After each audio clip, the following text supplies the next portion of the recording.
राधे राधे दोस्तों। ज्येष्ठ मास प्रारंभ हो चुका है दोस्तों, और आप सभी को इस पवित्र मास की ढेर सारी शुभकामनाएं।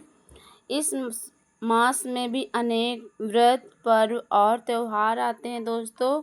तो आज हम कहने जा रहे हैं ज्येष्ठ मास महात्म कथा अध्याय 2 की कथा। तो दोस्तों, चैनल पे अगर नए हैं तो चैनल को सब्सक्राइब कर दीजिएगा, और वीडियो अच्छी लग जाए तो वीडियो को लाइक कर दीजिएगा दोस्तों।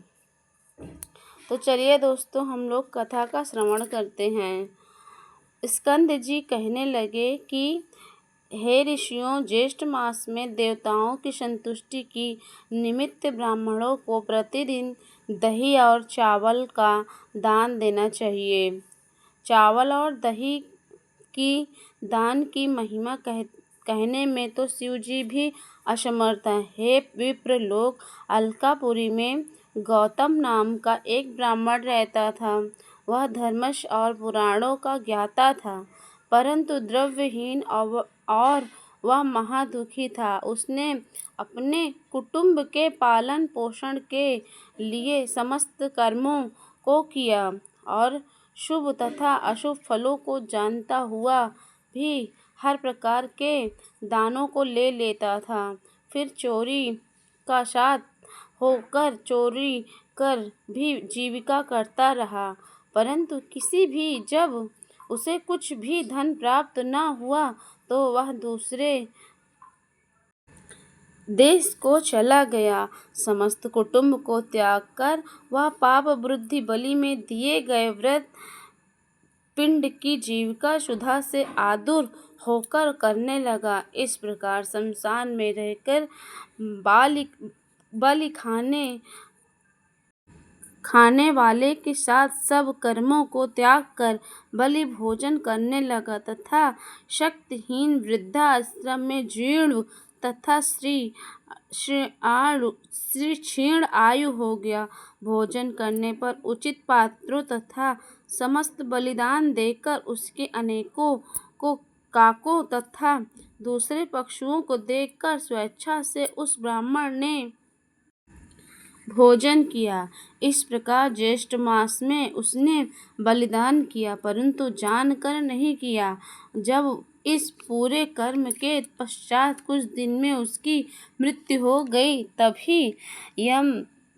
तब यमदूतों ने आकर उसको पास में बांध लिया और मृत्युलोक ले जाने लगे। तो वह रोने लगा।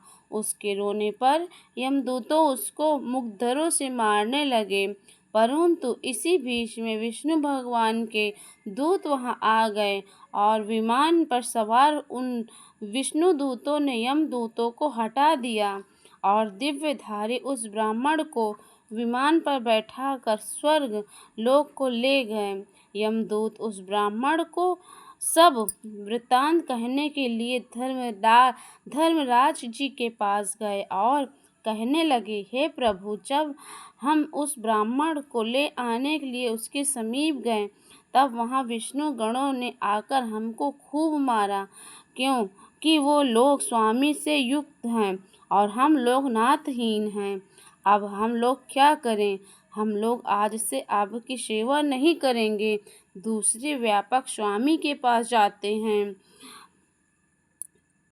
दूतों के ऐसा वचन सुनकर धर्मराज जी अत्यंत क्षुब्ध हुए और भैंसों पर सवार होकर दंडधारी धर्मराज जी ने क्षत मात्र से वहां पहुंचकर विष्णु के सामने ही उनको भी प्रताड़ित किया। वे सब विष्णुदूत विमान छोड़कर भाग गए। उन्होंने रमापति विष्णु के पास जाकर सब समाचार निवेदन किया।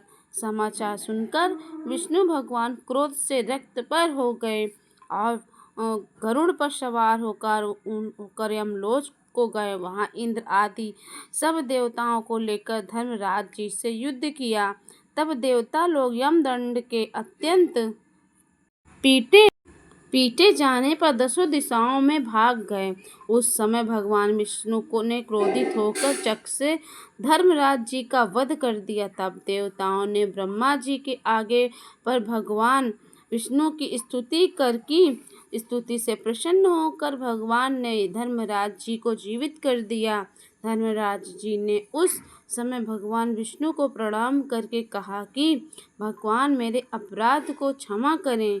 उसके पश्चात ब्रह्मा आदि सब देवता अपने अपने स्थान को चले गए। अब अज्ञातवश उस ब्राह्मण ने दही और चावल का दान किया था। भगवान ने उसके प्रभाव का बड़ा कि अज्ञानवश ज्येष्ठ मास में चावल और दही को दान का फल है। यह जानकर श्रद्धा से दान किया जाए तो उसका कहना ही क्या है।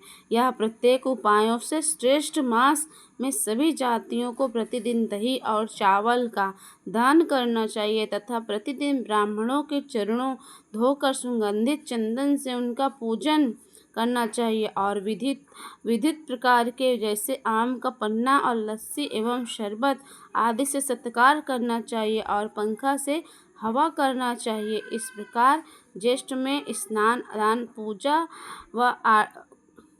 पूजा आदि करते हैं वे लोग परम गति को प्राप्त करते हैं। तो बोलो श्री विष्णु हरि भगवान की जय हो।